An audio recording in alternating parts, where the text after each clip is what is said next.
Hello, everyone, and welcome to Companion to the Companion, episode 22. We made it, everybody. We made it to episode 22. It's a very special show. Sugarbush, Vermont. Phish played on a ski slope. Unusual. It's a big ski slope, yeah. Not a lot of bands play on ski slopes, but they played on this one, and they played the shit out of it. Sam, how you doing tonight? Welcome. Hi, welcome. I'm doing really good.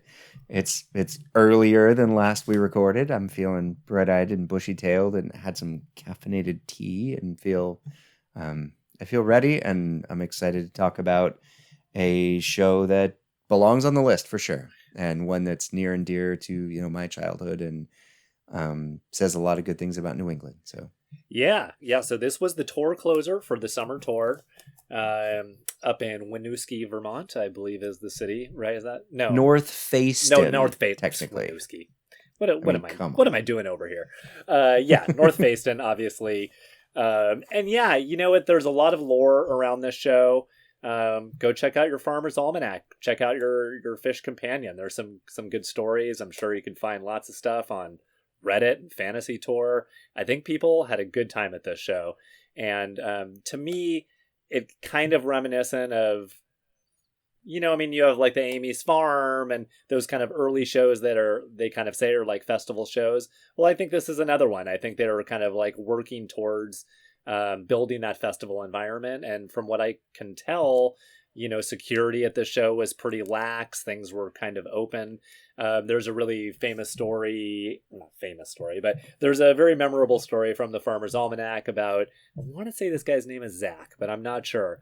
But took a little too much L with his at the show with his buddy, and they had to kind of escape the show and kept walking up the mountain away from the show to try and catch some calm, but were a little disconcerted that the music kept getting clearer and louder as they moved up the mountain. So I guess when I hear that story, it paints a picture in my mind of a very idyllic summer's eve where everybody is just feeling and loving the music and just unconstrained. A beautiful night in Phish history. At least that's how it lives in my mind.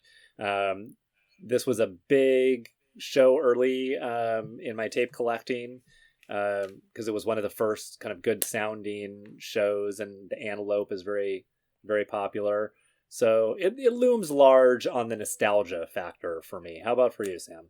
Yeah, I think a lot of that sums it up. The first person accounts are very cool, and this was just after my first show, and this is the 6th show of this, in a month basically that we're doing from this tour. So this was a really meaningful tour for the band, their history, and I think for a lot of fans like me who kind of jumped in that middle 1.0 period. The band was small, they grew, and people kind of jumped on the bus with the band at a certain point. And this was my time, and I think a lot of these shows, like you said, they were early tapes, and like the lore of them was really, really big. And right.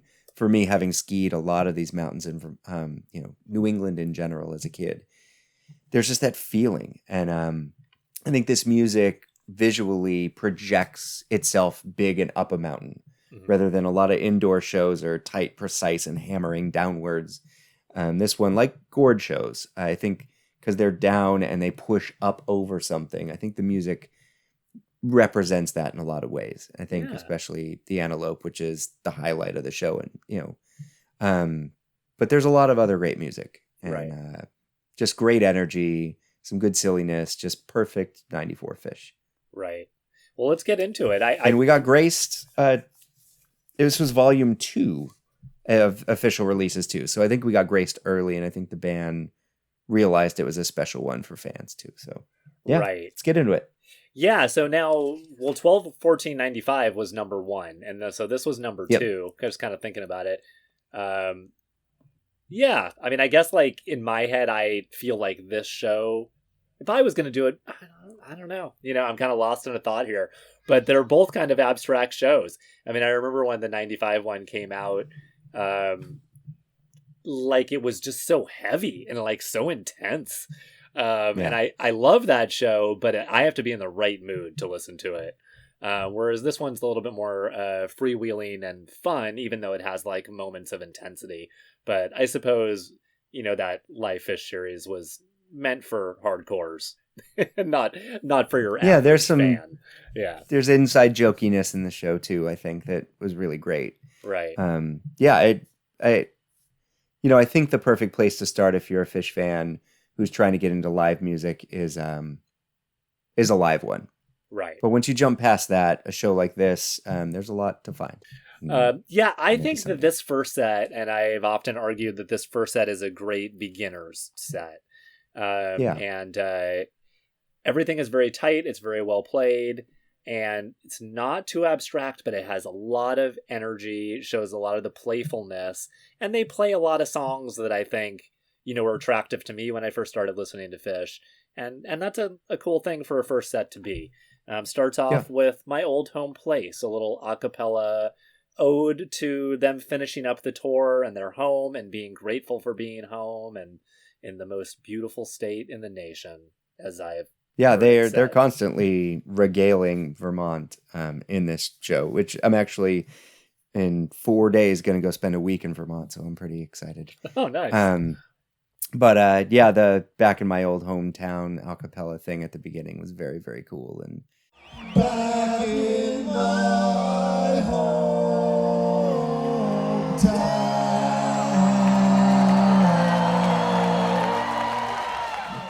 I'm sure walking to the front of that stage and seeing all, family and friends up in the front and having them all backstage and having it be a giant party, just, it sets the vibe right away. And then Golgi following is just perfect.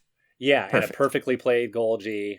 Nice little build to it. Definitely, making people feel happy that they had that ticket stub in their hand.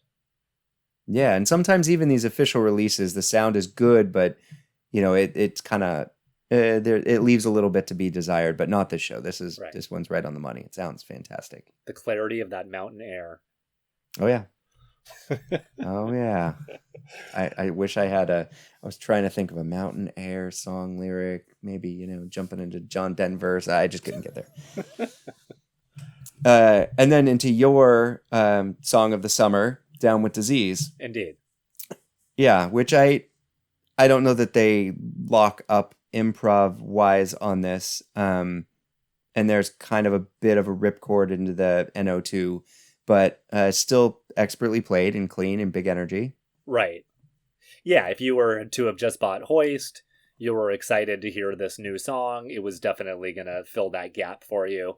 Probably didn't, you don't know what it's going to become in the near future, so you probably wouldn't have been disappointed. You would have just been excited to hear this new song. But yeah, compared to the few that we've heard so far, this is probably not the best of those, but still really great. And the segue into NO2 is very fun. And again, just like Old Home Place, I think is almost sort of stating what the show is going to be. They're letting us know that some funky stuff's going to happen. Yeah, we just that really slick one that was the transition from Great Woods from 7/8 into Gamehenge, I thought was so cool, and the way it kind of cycled back later in that set. Right. This one was weird. I don't know what your thoughts were. I thought the vacuum solo was a little, I don't know. This disjointed me a little. Yeah. I agree. This was more about the idea of the song being played and the mood that it was setting, as opposed to the kind of specific tightness of the performance.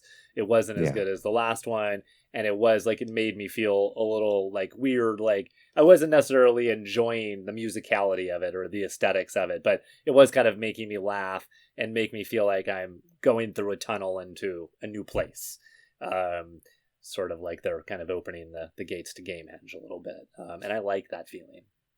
Sure. Yeah. And I think maybe it works because almost everything for the rest of the set for me was fire, was great. And this stash, like, I mean, my notes were just, there it is. So in for this ride, fucking sick. Like it wasn't a massive stash at all, but it's a perfect, like, type 1. They really lock up in the bands, listening well and connecting well and achieving that, that 94 stash vibe without getting out there. And I think that I loved it. I thought it was really, really great. Yeah, it didn't get into that sort of like grinding darkness that sometimes comes, in a 94 stash, but it still got, like, I don't know, like it was kind of like lilting, or I don't know, it made me feel a little floaty. Like it Yeah. kind of, I feel like it lifted me up in the air a little bit.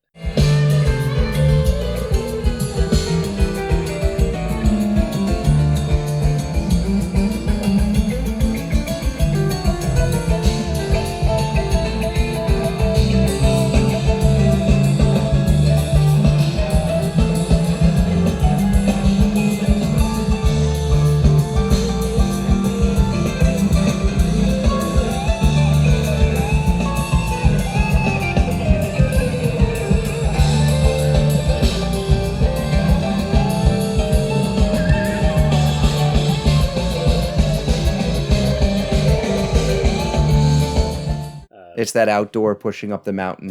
Their improv really does that. Like it, Yeah. and the space between the notes and the musicians was really great. It can get a little claustrophobic, that 93, 4, 5 Phish era. Sure. But this one, everyone was giving each other room. It was great. Totally. And then, great Lizards. Yep. Page on Fire. The band's really synced. I loved it. Yeah, I love the way Paige, I mean, they're all playing at the highest level in this show, but I love the way Paige sounds in this show. I like the way he's mixed, I guess is what I should say.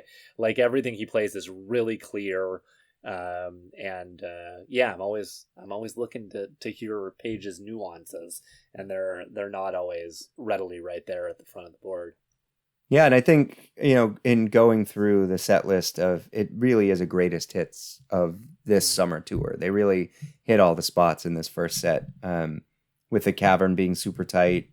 Everything up till this point, maybe the NO2 is the outlier, but it's not even really a song. Yeah.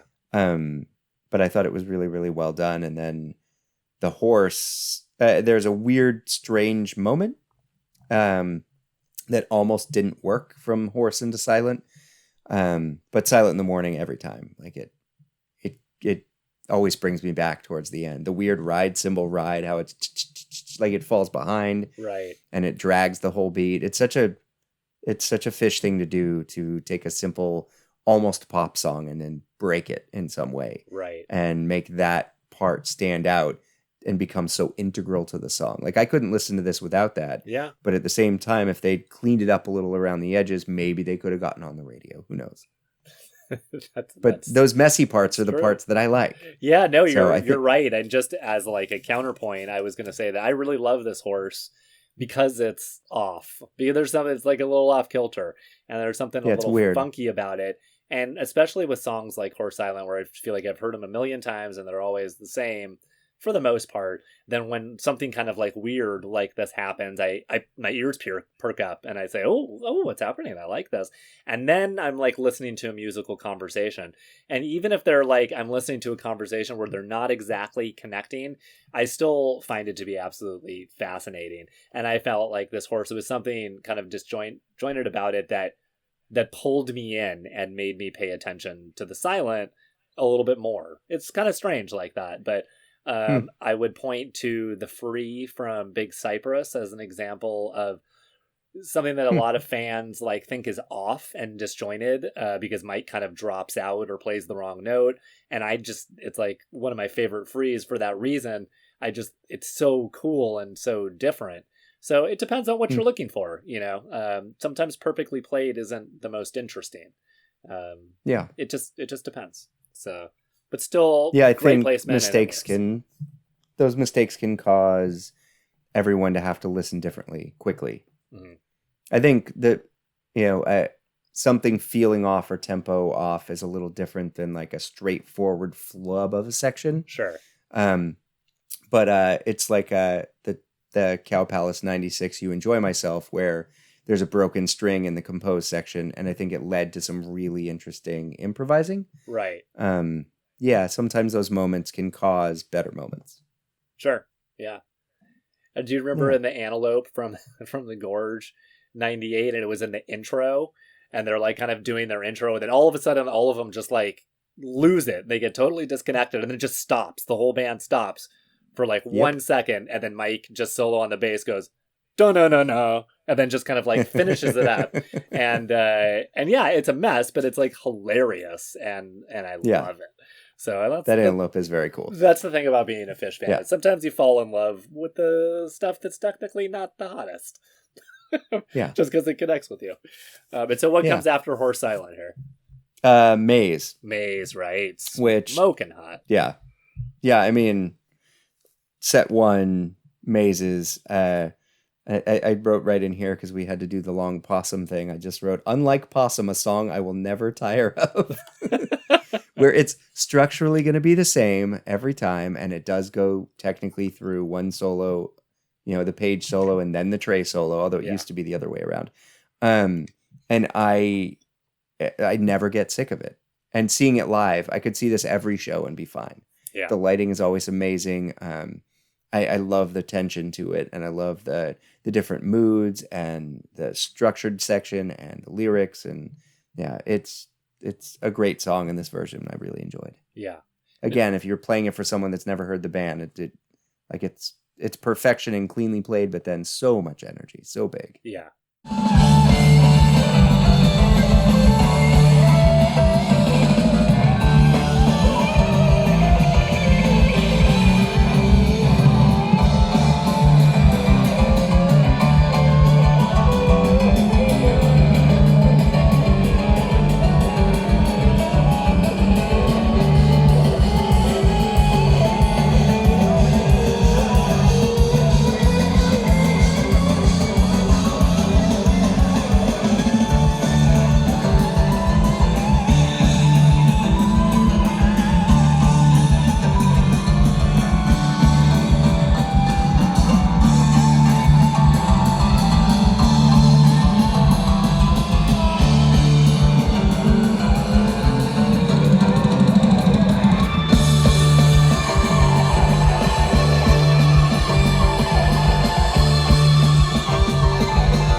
Yeah, and great conceptual song. Just the way they kind of came up with the idea, then managed to put music to it, and yeah, amazing Phish.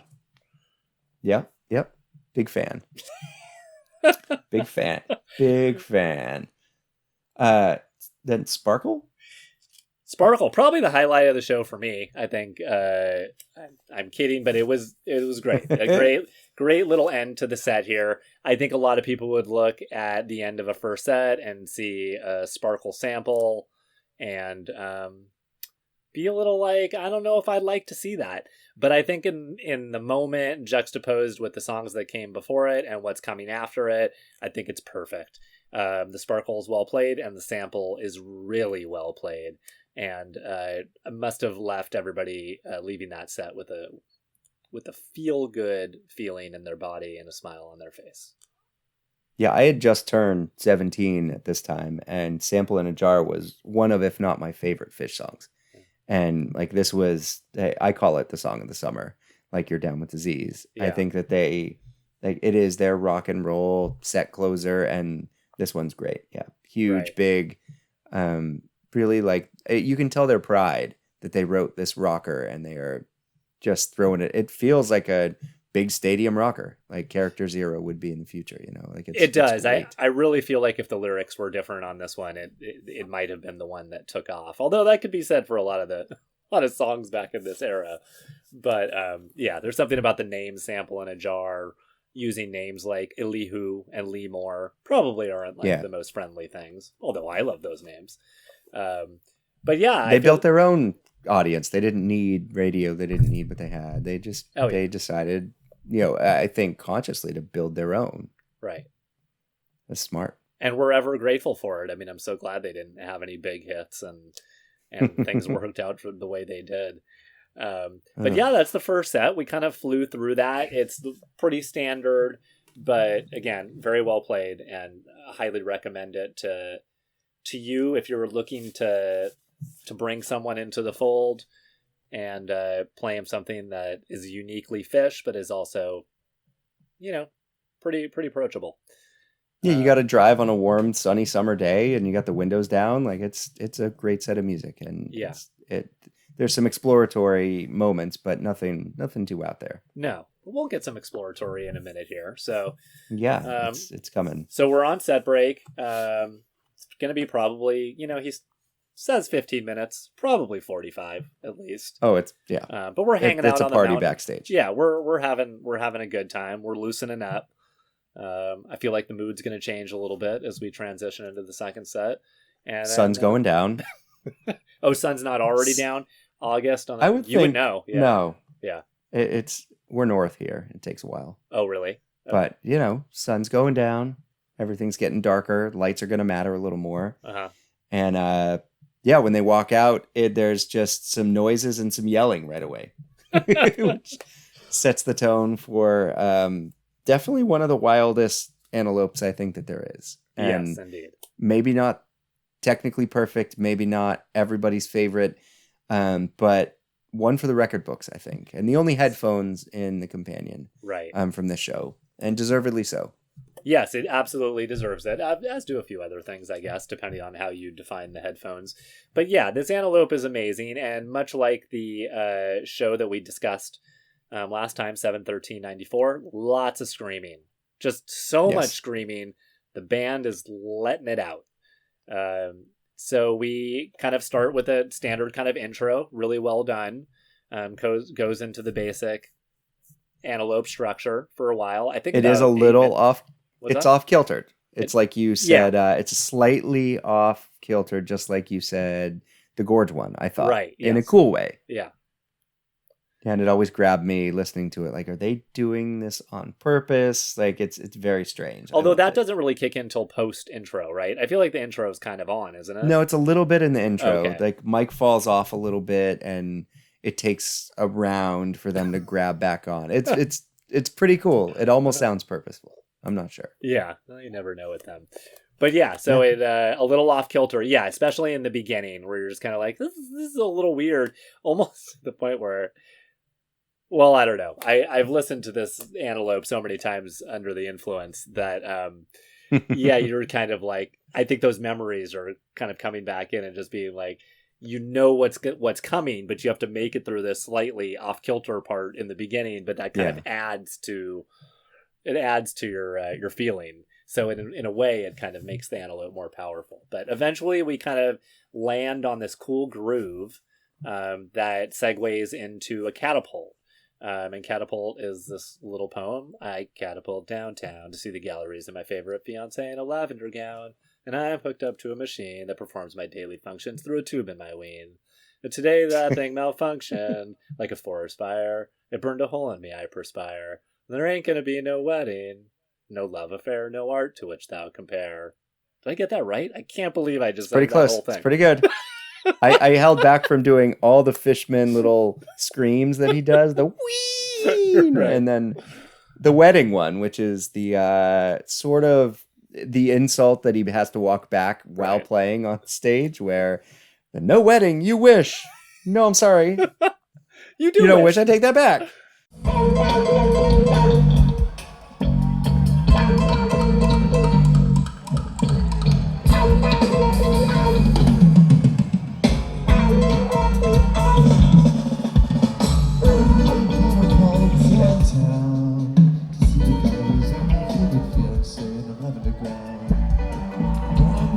To a machine. It performs my daily functions through a tube in my womb.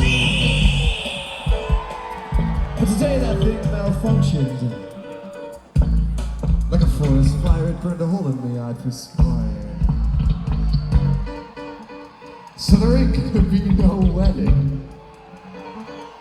No wedding? No wedding! You wish. No, you don't wish. I'm sorry, I take that back. No love affair, no art to which none compare. And he even said it kind of like the greasy troll, right? It's it's really well done. And comedy right in the middle of chaos, because prior to that it was chaotic screaming, and then post Catapult it goes back into so much chaotic screaming. It is pure out of control, just throwing music at the wall kind of vibe. Yeah.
And yeah, it's something else. I can't imagine It's like what the metal. lights must have been, but it must have bin so cool. Ugh. And when people talk about Phish and the Grateful Dead, this is not Grateful Dead music. No.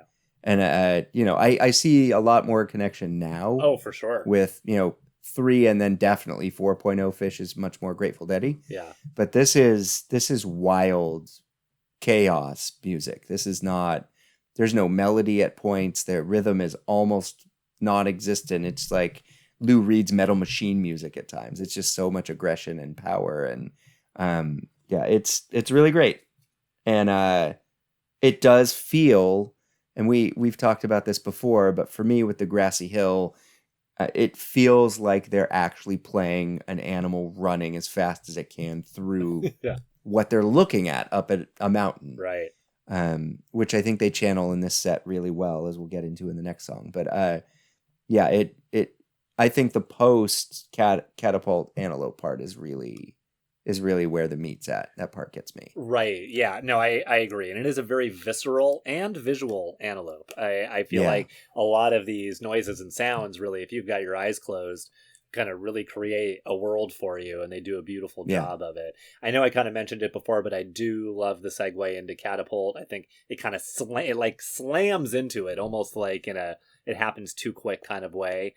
But I can just hear it in my head going like right now. I just love the sort of wah, wah, wah. Just check it out. And I also think of this Antelope as like the type of Phish jam that I would want to play for someone, not because they're going to like it, but because I want to see the look on their face when it's done. And that's powerful to make a piece of art like that.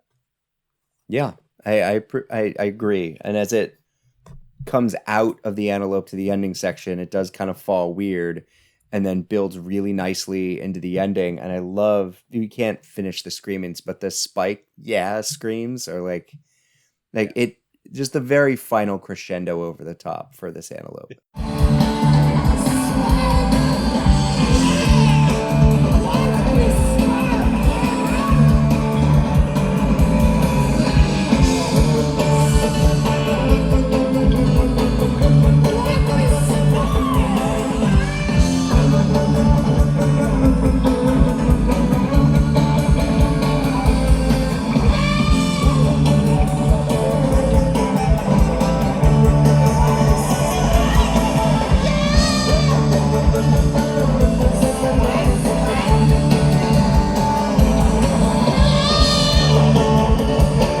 I mean, I didn't do the math on what it is for, tallying it up beginning to end, but it's long. Right. It's a lot of music, but it goes by fast because so much happens.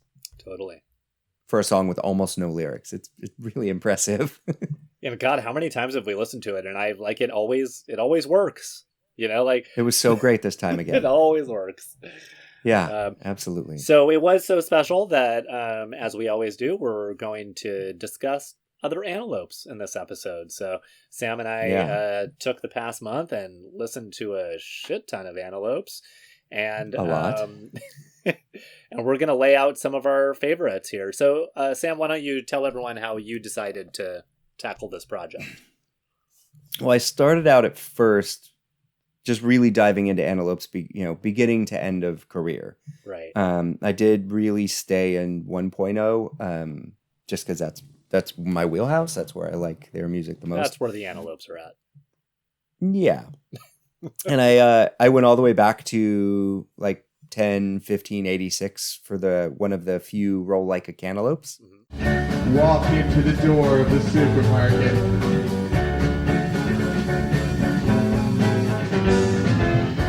Round the corner to the produce department.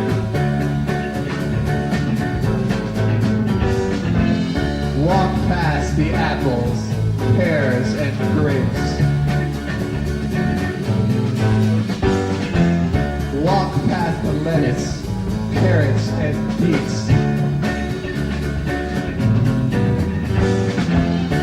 And there before you, you see it. Moist, round, and firm.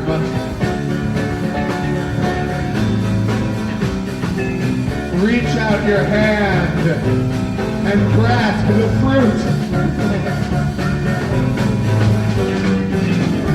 Lift it in your arms and roll it down the aisle. Got to roll like a cantaloupe, out of control. Roll like a cantaloupe, out of control.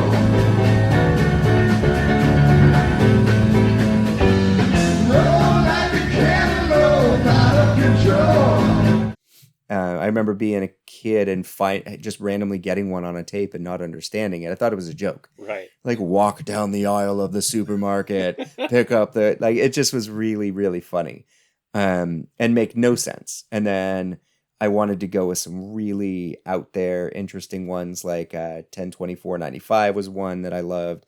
I found a few in 93 I really fell in love with, and then I stopped myself and said, you know what? I could listen to 200 Antelopes and find 200 different avenues to love them all. So I decided to do my 3 favorites that I've seen live. Right. Because I think attendance bias has a lot to do with an Antelope. So my first on my list was 7/9/94, which was right before this one, my first show I ever saw. And that Antelope was one of the moments that hooked me with this band forever.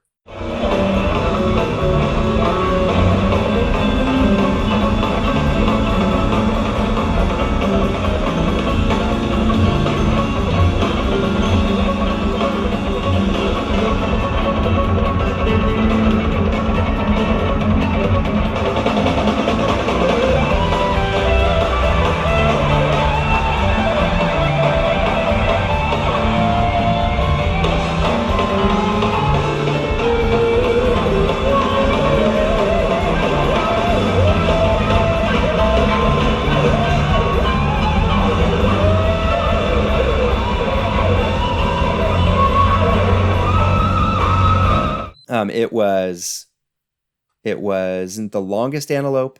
It wasn't the tightest or most perfect Antelope, but it was dissonant and intense. And I remember people running around me through the audience. It was a big, monstrous, chaotic experience, and I loved the whole thing. Well, I love that Antelope. That's a good choice, and you're right. It's like impossible to choose. So I have like 10 alternates. I probably won't mention them all, but I'll go with my earliest one, and I'm gonna go with 12/9/94. It's Arizona, and it's a smoking hot show. Great tweezer, recommended all the way around. But this Antelope has an amazing build, such high energy. And then it's famous for saying at the end, "Suck the deer shit from the side of the hole," instead of "set the gear shift" for the. Suck the deer shit from the side of this hole! Anyway, it's really funny and it's a fantastic Antelope. This one was really in a tight race with 8:28:93, which was the Greek Theater in Berkeley. It was the tour closer. And I love that show. Yeah, great show, fantastic soundboards, and might end up on this list. It might end up on this list. Yeah, it might. Yeah, there's a couple in '93, even in August '93, that I think that show might beat out, but we'll get there. Yeah, but that antelope has like 5 different sections that are all kind of type 1 antelopes, but it's just one of these, like, if you want an antelope to last for a really long time, go check that one out. Yeah, that one's cool. All right, what's your number 2? Number 2, chronologically, again, that I saw that was so amazing was 7/29/97 in Phoenix, Arizona. Yep. Another show that kind of falls under the radar at times. It was hot that day. Yeah. Very hot. We had really good seats. I remember being just to the left of dead center. I think it was 11th row that night. Mm-hmm. There were mist tents. I think I wore black corduroy pants with cool patchwork sewn in the sides and nothing else that night. Uh-huh. It was, I was younger and wasn't, I was in better shape. And it just was an amazing night of music. I remember it blowing my mind. The antelope, the gumbo from that night, the twist from that night. I mean, you name it. There was a sound right that didn't exist in a lot of Phish shows. I think in a similar way, the Ventura show just a few nights after this one also has that sound. It's like it hit sometimes on summer 97, where fall 97 is the lauded one. Yeah. There were some summer shows where they had this amazing sucking sort of metallic-y sound to them when they were really getting their funk grooves together. And this show showcases that. This Antelope's, not, the tempo's a little slower. It's plodding. It's beautiful and gets very dark and very deep.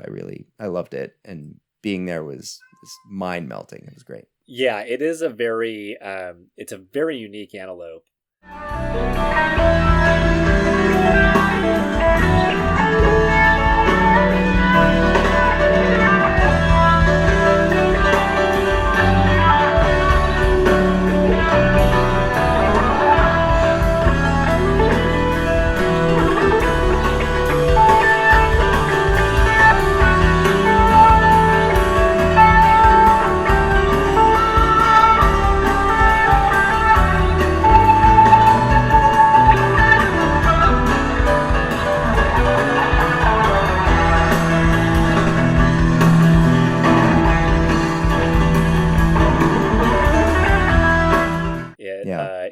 It gets pretty in spaces. It gets jazzy, and it's got a lot of space, which most antelopes don't. And I think that makes it very unique. This was another one that was a runner-up for sure. I was at the show with you, although you were up front and I was on the lawn. But I did want to mention that there was a lot of lightning during the show, and I believe it was going on during the antelope.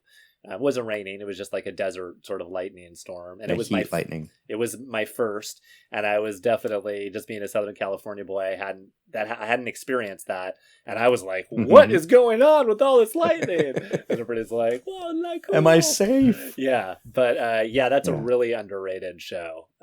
All the way through. It's just one of those shows that once you start it, you just don't want to turn it off. It just goes until every the song. end, and then it's over, and you're like, wow, that was an amazing show. So cool. Yeah, that's a great antelope. All right. Well, these are also ones that might make the list. This is good. I'm keeping track of these. I was going to say something else. Oh, that day that we had been to 12/4/96 and 12/6/96. We were in the room together, but this was like the first show that we traveled to together. We went with a group of people. We're staying in the same house, and I was like, who is this real deal hippie? I've never seen one of these guys before. Sam was serious business. But that day was very special because I had just purchased Remain in Light the day before, and we drove out, and before we went to the show, all the people that were going to go to the show with us, we all sat there and listened to Remain in Light for the first time, right? Yeah. Yeah. Yeah, I remember. So that's pretty huge, right? Yeah, that was on top of it all. I remember lots of that tour. That was my only real big tour I did. Yeah. Was that summer. And that was the first night. And there was promise. I wasn't tired yet. Yeah. I got real tired towards the end. But this show was, we had friends that were on tour that we met up with that had done the shows prior to this, kind of through the South. And, you didn't hear those things then. Like, we didn't hear any of the tapes, and they were telling us how good it was. And we our minds were blown. Yeah, totally. It's so crazy to think about now, being like, they played it in, October of 96, and we're not getting the album until summer of 97. It's just such a crazy concept, but that's how it worked. We didn't necessarily want to run out and buy the album when we hadn't heard the show yet. We wanted to hear the show first, and we didn't have it. So, different. but anyway, offshoot. Okay, back to the Antelopes. My number 2, you mentioned before, 10/22 or 10/24/95, Madison, Wisconsin. Unbelievable Antelope. I think it's like the kind of perfect Type 1, just straight up build that just explodes into an unprecedented level of energy. That the first time I listened to it was with my friend Ryan, and I'm pretty sure we both almost had heart attacks when it was all over and the lights turned on. He looked over at me and said, "What's your heart doing right now? Mine is just racing." So yeah, I love it when music kind of physically attacks you like that.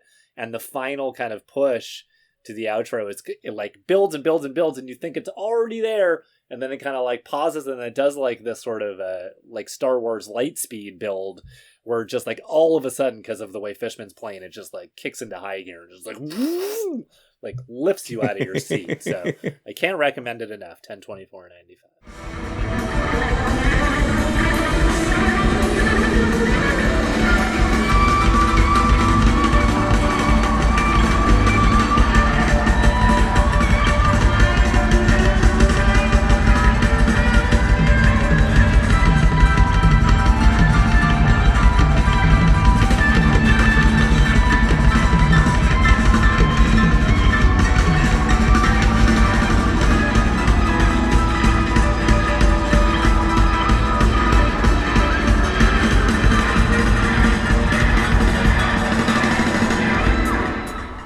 All right. Yeah, that was on my list before I chose to just do the ones that I've seen. Right.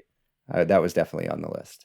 And then last, but definitely not least, and another slightly underrated show, although you can find a good amount of it on as filler on an official release, is 10/30/98 in Vegas, the night before Halloween, which, I like to look at those shows as companion shows. But if I was to pick 2 sets of music from that 2-night run in Vegas, it would be hard for me to choose.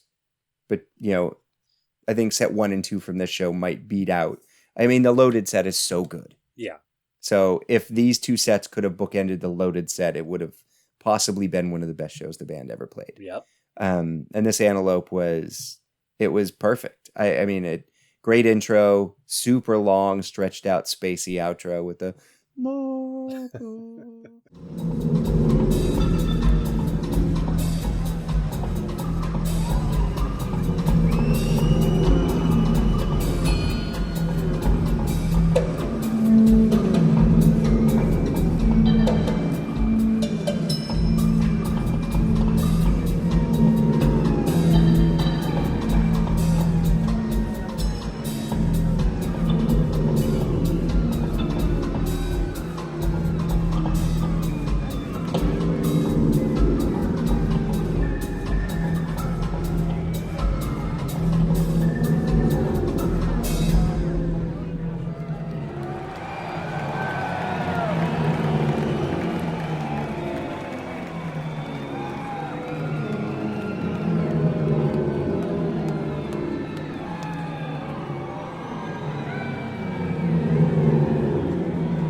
That's really great. I thought the beginning of the jam section was like clean and snappy and almost had, like you said, that jazzy feel to Antelope, which is it's such a free dancing, bouncing rhythm.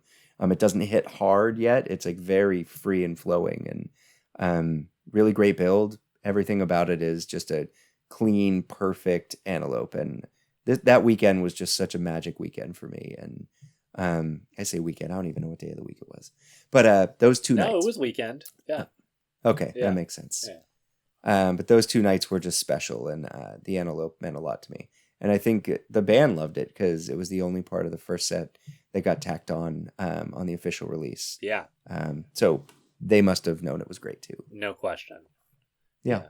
As it turns out, that's also my third. Yeah. Yeah, I adore that Antelope, and it just gives me the chills every time. And Every time. Not to be a degenerate about it, but I really feel like that arena was just dripping in L at that moment. I feel like it was the moment towards the end of the first set where everybody's, drug of choice had kicked in, and everybody was just feeling it hard. And when that outro came with this sort of the siren, and there's sort of like, it's just going around the arena, and you're just like, I was like literally like watching the sound like circle the arena. Yeah. And it felt like, I know it was only for, 30 seconds or something, but it felt like an eternity of bliss. And I'll never forget that moment. Yeah, it was special. Yes. I loved those shows. They were so good. We worked so hard too. We like nailed it down. We had a big group, and we were, we knew the best place in an indoor arena to hear the sound was about 3/4 back from the stage, dead center in front of the soundboard. Right. And both nights, this night and Halloween, we were right there. Right. And we had a big group, and we did our pile that we always do in the fall shows. It was like, come in with all your bags and your clothes and then pile them up in a pile. So you kind of create a little bit of space around you. Right. That was so great. And you're right, because at set break, I remember this kid who I saw both nights, I was handling my shit just fine. Sure. I felt good this night, unlike Vegas 99, where I was having a hard time. But we all kind of sat down and took a breather after the first set, and this kid was just aimlessly walking through all the pupils, no whites in his eyes. He looked like a cartoon, just pupils, and just tripping over all the bags and not even noticing that he had legs. And some people were trying to stop him and help him, and he would just stare them in the face, and they're like, nope, okay, you can move along. I can't help you at all. So it was, that was the vibe that night. It was fun. It was heavy. So those are our Antelopes. Let's see, a couple of other ones that I want to mention. We didn't really talk about this, but Antelope really makes a big change, in my opinion, in 97 when Mike starts kind of taking charge. Yeah. And it kind of changes the way that Antelope goes. And so I definitely think, I lean towards those earlier ones with the high intensity, but like this 98 one, which is really great. The Carini's Gonna Get You one from the Island Tour. It's like a fairly standard Antelope, but if you listen to it with the sound, like with the audience tapes, it's like one of those moments where the audience is cheering so loud at the beginning of that Antelope.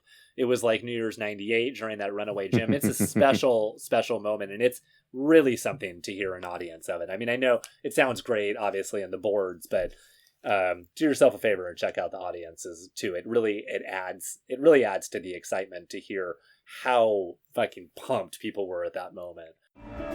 The game is don't let Marie get you. You're gonna rise on the stage. Don't let Marie get you.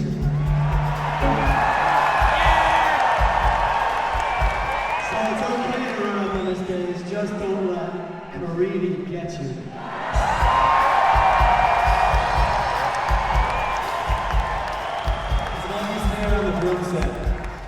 Yeah, don't attack the drum.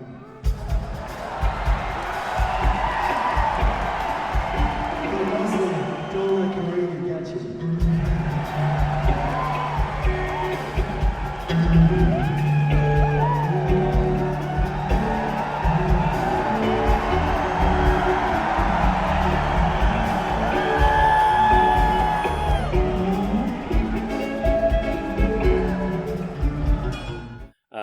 also want to throw out a shout out to 725.99 Deer Creek, which I endlessly love the show and demand, Kevin, for its release.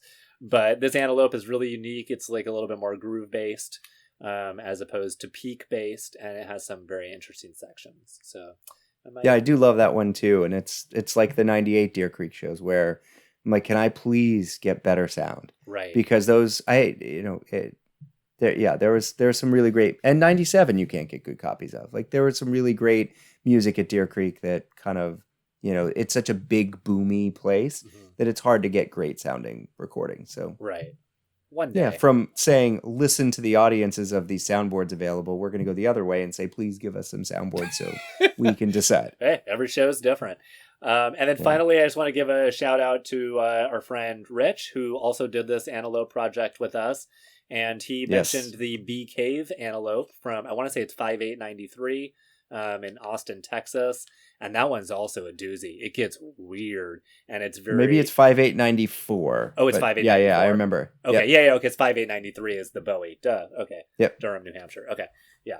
Yep. 94. Yeah, that's great. And, and what was the other one? I have it right here. It was, so when 6/22/94 was released officially, the filler on that is 6/24/94's Antelope, which is great also. Yeah. All of these should be listened to. I don't know how many people want to go listen to 15 Antelopes, but these are all recommendations, and we'll take other recommendations. Yeah. Shout at us. We'll listen to anything. And of course, 313.92, which we've already discussed on this podcast. Oh yes. But let it be mentioned that that Antelope deserves a spot on any greatest Antelope list. Absolutely. Yeah. All right. So that's a big one. So show. From back to the giant green darkening mountainsides of Vermont, moving directly from an insane antelope into Harpua. Yeah, that had to have been exciting. I mean, for me, Harpua's not played a lot. No. And I mean, I saw the only Harpua I saw I didn't love, which was Vegas 96.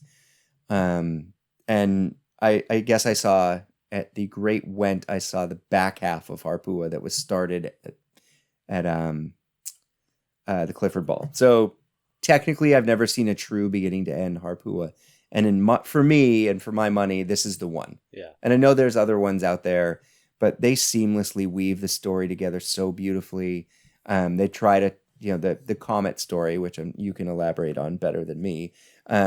When they, poster gets hit by the comet, I love the little hit by a comet in the background. Junior Cat got hit by a comet.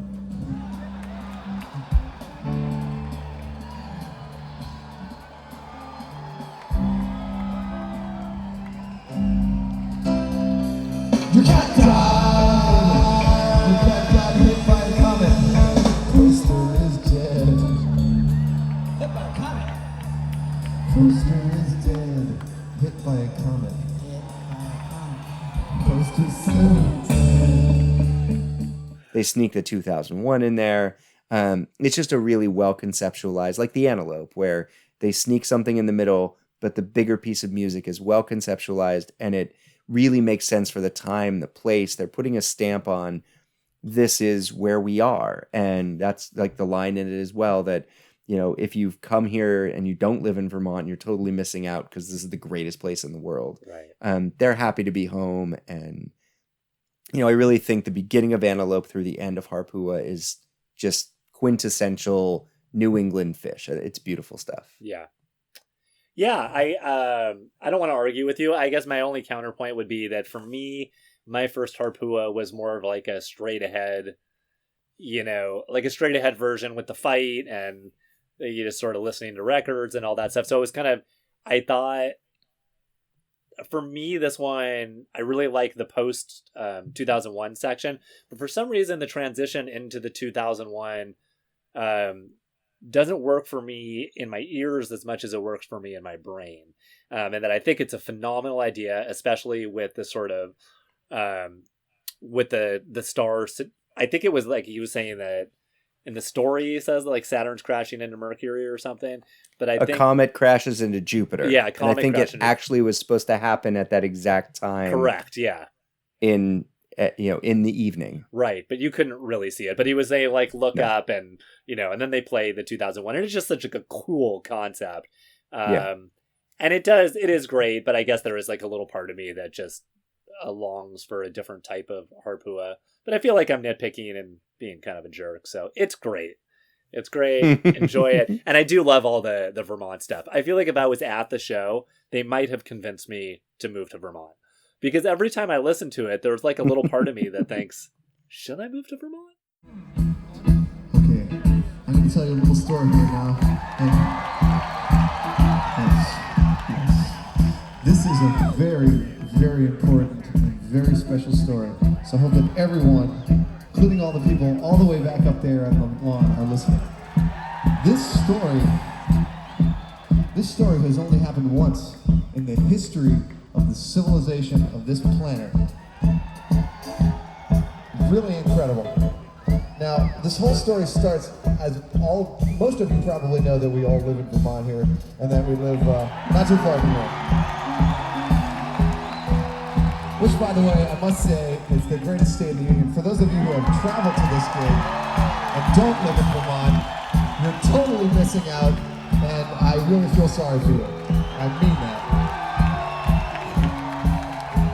What can I say? We just started this tour on April 5th. We've been 3.5 months on the road, and there is no place like Vermont. Period. No place. And like at that age, it was much more moldable. I might have taken the bait. So Yeah. I bet a couple I'm people did. I'm obsessed with the ocean and have to be near it. But if I didn't, I'd live in Vermont. Yeah. I mean, that's where my wife went to school, and my little brother lived there for a long time. And I mean, I'm going there next week. It's a magical place. So I've had some really great experiences in that state and can't wait to have some more. It's green as can be. It's mountains, it's rivers, it's lakes. It's almost like the Canada of America in many ways. It's really nice. Yeah. And I was reading they're doing something with nectars now. They're turning it into like an art space. Oh. It's going to be like Osiris Studios in there, and they're wow. Yeah, they're kind of it sounds like a pretty cool project. So see, I like it. We'll see what they do to it. So yeah, that's quite a two-shot right there of the Antelope and Harpua 2001 Harpua. That's a dream on any set list, certainly. Yep. And then we get into I guess what could be considered the lull of the show, if you want to say that it has one. Yeah, it's the only down of the show for me, right. Which in any other show would be great. But the AC/DC Bag Son of a Mule it's fine. Yeah. It's good playing. But I think what precedes it and what follows it, I think there were big shoes to fill that weren't quite filled. Sure. Yeah, I agree with that. The sound was pretty standard, although I am a big sucker for any sort of obnoxious page playing. I love it.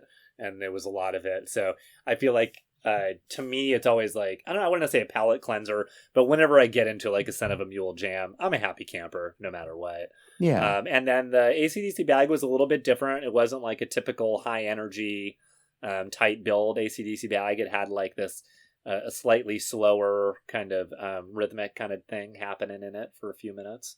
Or not a few and Mike's minutes, envelope filter was on, like that whole song, which was kind of gave it a little like watery, wiggly vibe. That was cool. Wiggly vibe. Yes, that's that's the adjective. So yeah, they were both great. I just feel like inserting a ballad here, because there's no ballad in this set. Mm-hmm. It's Antelope, Harpua, AC/DC Bag, Son of a Mule, Harry Hood. Like it just keeps going. And there's no real like this would have been a nice Lifebuoy scenario. Sure. Something to kind of calm everyone down. And I think, the energy was up, the energy was big, it was fine. But I think both these songs didn't go as big as a lot of the ones around them. Right. But it was still great. We're nitpicking a great show, that's what we do here. But as long as we're nitpicking a great show, I want to nitpick your ballad. And I'm going to go Life on Mars would be my choice for this moment. Oh, sure. Can I do that? Is it too early? They haven't done it yet. But still. Yeah.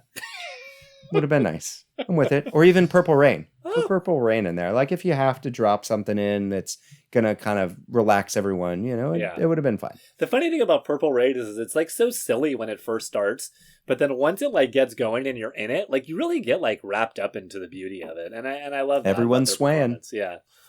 Everyone's having a good time. So next we have the exciting conclusion to this show, the fourth quarter, if you will.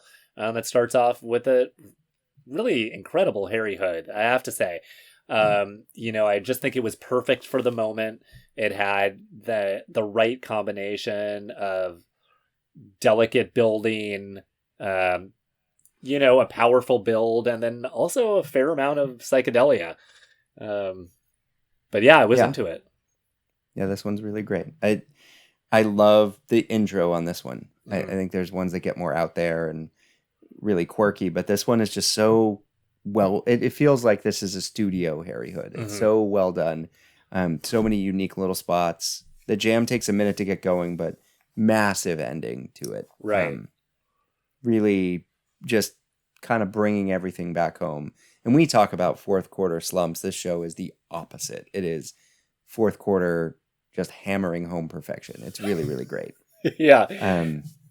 Yeah, that little mid slump, the bag mule section is fine. But from here on out, it's balls to the wall. It's great. Totally. Yeah, I agree. The intro is super tight.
And really cool. And I think that at the beginning of the jam, where it kind of like, it just kind of like dies on the vine for a second, like right there, just a little bit. It just kind of hangs. But I think like if you're standing on, a ski slope, in the middle of Vermont at night, like that's the perfect thing to happen.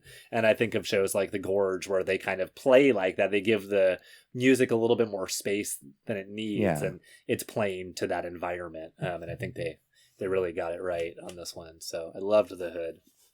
Yeah, I felt the same way. It was a calm start, but it was, I think, letting the audience take a breath, a collective breath with the band to build to that massive peak. And yeah, it was really good. Yeah, almost like the first half was the ballad, right? Yeah. I like that part. And then Contact. Right. Which this one's great. I'm sure there was some really good arm swaying going on. Some audience and band arm swaying. And, there's a little, I thought both the Contact and the Susie had some off-kilter groove a little bit. The grooves were good, but I've heard better versions. And, I think what's coming in 95 shows hints, and 96 really starts to hammer home. And then 97 really crushes is songs like this. When the groove hits, it's dangerous. Right. And in these, when it hits, like it's still okay. It's just slightly off kilter a little bit. Right. Their funk isn't quite there, which might diminish them a little, but still the energy for both are great. It's a dance party nevertheless. And you got to figure it's not like anybody in the audience had soul either. So I think that was some grade A funk for those who were in attendance. Is it really funk? Party. No, but I think that they were dancing their ass off. So yeah, and it's expertly played. Yeah, all around.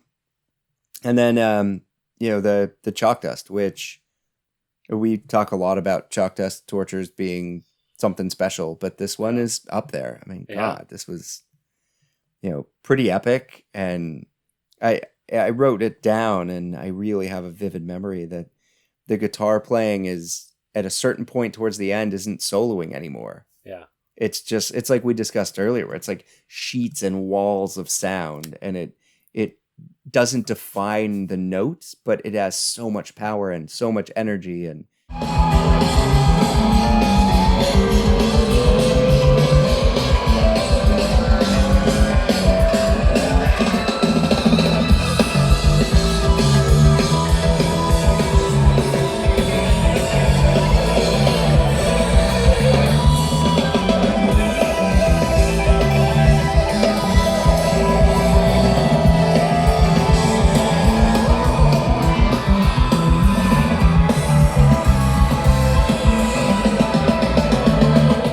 I mean, what this band was trying to do, and especially what Trey, who, I just listened to some of one of the nights from the tour going on now, and the difference in what the attempt of what a person is doing as a musician. I mean, it's amazing to have the career they have all had and he has had, and the stylistic differences of what he plays now compared to this point.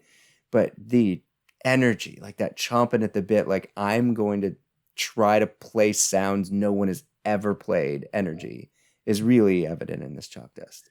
I loved it. I thought it was great. And sometimes when he's playing like that, for lack of a better words, it's almost to be kind of like guitar surfing. Like he's just sort of like riding the wave and just kind of like trying to accentuate the edge of the wave with his sound or something. Yeah. I don't know. It's like the stuff like this is very hard to put into words, but that like sometimes when I'm listening to it, I'll have these kind of visions and kind of imagine that. But I wrote down 3 words about this Chalk Dust, and those 3 words are chicka, chicka, chicka.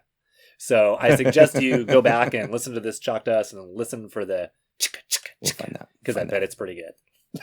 Yeah, we'll find it. Yeah, also, it might be a way to describe something difficult is to find its technical nature. So the amount of distortion that's being used is so, like, it's almost like you're holding a ball of energy and trying to wield it, I guess. Right. I see it that way, where you just keep layering on the noise. And I know it's been written and talked about a lot how Languedoc guitars are very unwieldy. Uh-huh. Like you're wrangling a beast already with the distortion and the feedback, and then throwing that much distortion on top of it. It's using the instrument for something that only it can do, and it's pretty impressive. Big capper on a big show. I listened to a lot of the newer stuff that they just played, and there were several moments where Trey played something that made me go, "Wow, that is so cool! What he just did right there." Yeah. But none of it is anywhere near the shit that he played on this night. I mean, he peaked early, and that's okay. There's like a lot of guitarists that just kind of like keep getting better forever and ever, and it's just kind of like a slow up. Trey had an early peak, and it was a high-ass peak. And it's not like he's bad now by any means, but I think it's okay to just accept that the man peaked. Just accept it, and everyone. That it's, it's really a different goal. Yeah. And I think being a band that has always been goal-oriented, like they need to have a purpose. That's why they're together. Right. I think the goal now is just very different.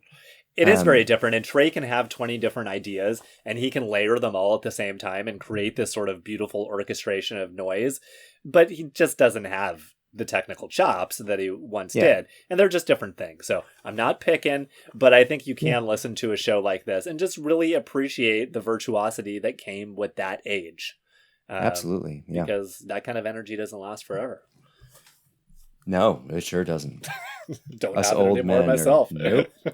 And to finish it all off, we have the classic Susie Greenberg taking it all back home.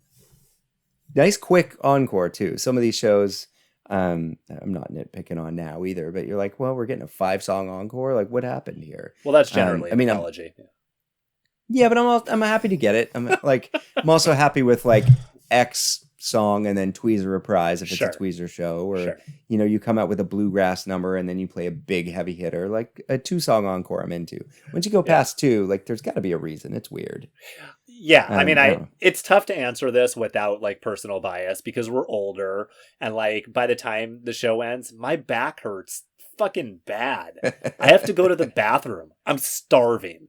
So yeah, I'm sorry to say it, but I am an animal.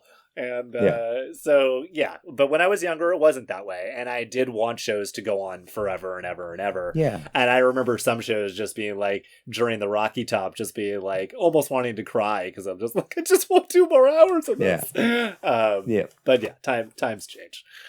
And so the Susie is a nice tight button on a really great show. Yeah, a happy end to a happy show. Yeah, and if you seek out the live Phish version as well, the filler, do not miss. Yeah. It's the Reba from 7/6/94 in Montreal, which, God, this tour had so many good shows. I mean, there's almost no shows that, don't deserve to be, looked at with a fresh set of eyes on, do they belong on this list? I think I have one. I once listened to 7/1/94 all the way through. And I had a really, really bad time. I remember thinking like, there's something wrong with, they're just off. Like, this is not right. I feel like there was one at Jones Beach. Is that one? Yeah, like 6:20. There was like somewhere, 7:15. Oh, 7:15. Yeah. So I remember listening to that one the night before this night, and I remember not liking it. But it's been years and years. Okay. So there's some. Yeah. But this Montreal show is great top to bottom, and this Reba, go listen to it. It's, the soundboards are great, and it's pretty amazing. Yeah, come on, everyone. Yeah, come on. When you get bonuses, take that bonus. Take the bonus. Take it. So that's that show, 7/16/94 in Vermont, and we, I think we both vehemently agree that it's on the list. It deserves to be there, and everyone should seek it out, give it a listen. Yeah, absolutely. I'm with you. It's definitely on the list. Sugarbush. And you know what? I'm sure they don't have a lot of concerts there, but if I am ever in the area, I'll probably go and visit it just as a pilgrimage, just because I want to just be in that space. Just like you go to the Yeah, you go Rompus. skiing there too. It's nice. Yeah. I mean, you're a big skier, so that makes a lot of sense. Yeah. Winter sports enthusiast, I guess I should say. You're saying that I'm a winter sports enthusiast? Oh, yes. Yeah. Yeah, from what I know about you. Yeah, one of the things that I've learned about myself as I've gotten older is that adrenaline is not my thing. I know a lot of people really like it. I guess there's different types of adrenaline, but yeah. Anyhow. Well, any recommendations to make this week, Sam? It's been a pretty slim week. I have one band that I learned about that's pretty great. They are the Bacau Rhythm and Steel Band. Okay. I know very little. There was a cover of 50 Cent's PIMP. Uh-huh. It's like horns, bass, drums, and steel drums. Yeah. And it's really great. And I listened to 2 of their records, and it's just instrumental, feel good music. All of it just made me want to dance and feel really great. So nice. Those are my highlights. Yeah. We could go in depth on the new Lizzo record, which I listened to a number of times. It's good.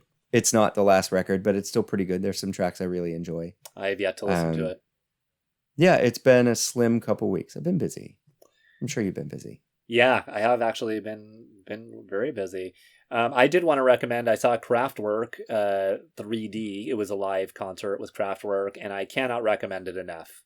I'm going to go ahead and give it a 12 out of 10 rating. So if they come into your town, whatever it costs, make sure you go see Kraftwerk 3D. Well, let's hope they release a proper film of it. That could be pretty Let's incredible. hope that they do. Yeah, that would be really, really cool. And then just for you jam folks, I was just checking out Tedeschi Trucks' new album, and I thought number 2, I don't even know the track name, but whatever track 2 was blowing my mind. You go, nice. Derek Trucks. You can play the slide. I like Derek Trucks. He's great. He's awesome. He's great. We're going to see him in a couple weeks, so I'm looking forward to that. Cool. That's going to be fun. Yeah. And I think that is about it. Yeah. We can call it a wrap. All right. I think it's been a lot of fun.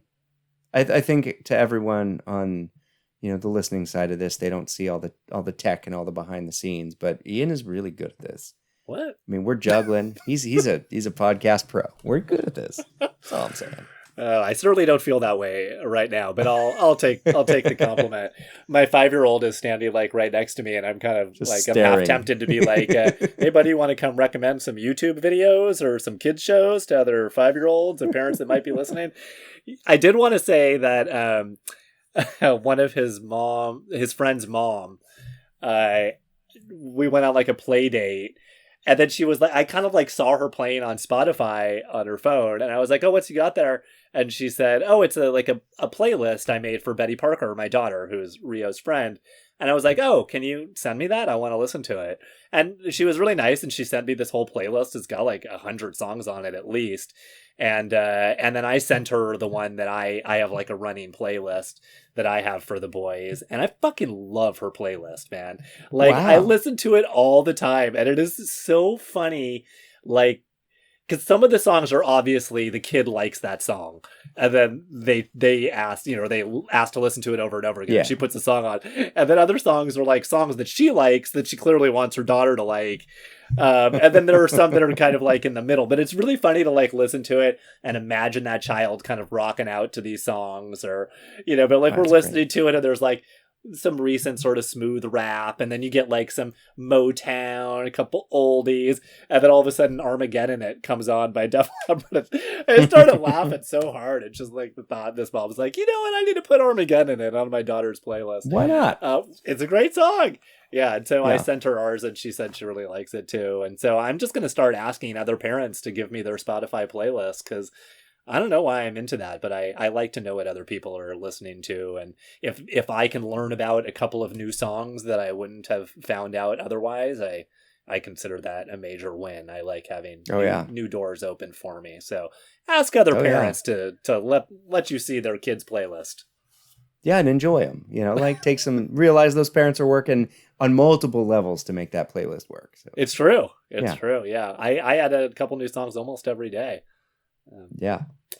So all right. So next episode 23, everybody, is a big one. We're moving out of the summer and into fall 94. We're going to spend a decent amount of time there, but we're starting it out with 10/31/94. The big Halloween show, the first of the musical costumes. It is 4+ hours of music. The show started at 9 and went till after 3 in the morning. I mean, maybe this one turns into a 2-parter. We'll have to see, because it's going to be a beast. Mm-hmm. But we're both very excited to talk about it and really dive into a lot of the research because this is lore. This show, and we usually don't ask our listeners to do homework, but in this occasion, if you're not familiar with the Beatles, if you're not familiar with the White Album, go ahead and check them out. It's pretty good stuff. I heard that band was good. So listen to that. Some people like them. I mean, there's buzz. So just so you have a frame of reference. Sam, least favorite song on the White Album before we wrap this up? Possibly Obla D. I'm not sure. Whoa, that's a hot take. Holy fuck. Yep. It stabs me in the guts every time. It possibly could have also been because there was that show Life Goes On that was on TV. Oh, sure. And fucking Corky, right? Am I right? Corky? My wife, who in high school it's Corky. And then my wife, who when I was in high school for a couple of years was my girlfriend, her mother went on a tirade to get that show. They were going to cancel it. Uh-huh. So she started a petition, and she was one of the leads of starting a petition to keep that show on the air. And she wrote letters. This was pre-internet. Yeah. And they were able to keep the show going, and they saw her as a big reason as to why. So her and her mother were flown out to LA, and they got to be background, just walk by actors on an episode of that show. Ah. I mean, my wife must have been, I think she was like 9 or 10. But some reason that show, that song, that story, it all just rubs me the wrong way. Right. I mean, also Piggies isn't my favorite, but I mean, there's some real weird little songs. Yeah. But I like their weirdness. Obla D is just like the part of McCartney, I just don't love it. Right. I don't know. It's not my favorite. Also, everyone should go listen to Dana Carvey be Paul McCartney forever. Because my God, it's the best thing you've ever heard. Go listen to when Dana Carvey and Conan O'Brien do their deep dives on Conan's podcast. Because his McCartney is everything. It is every and all things. And then listen to Fly on the Wall with him and David Spade. Yeah. Another awesome podcast where he's queued up to do McCartney every chance he can possibly get. Yeah. And David Spade cracks me up all the time on that podcast too. He's very quick. It's so good. Yeah, he's very quick. Yeah, they're sharp wit, and like when you can tell when they're doing a bit and when they're not doing a bit, and they're just really funny guys. Hey, we had more recommendations than we thought. All right, everybody, go get your laugh on, and we'll see you for Halloween, or you'll hear us for Halloween 94 next time. It's a big one. We can't wait. All right, great thanks, night, Sam. everybody. Good night. Bye.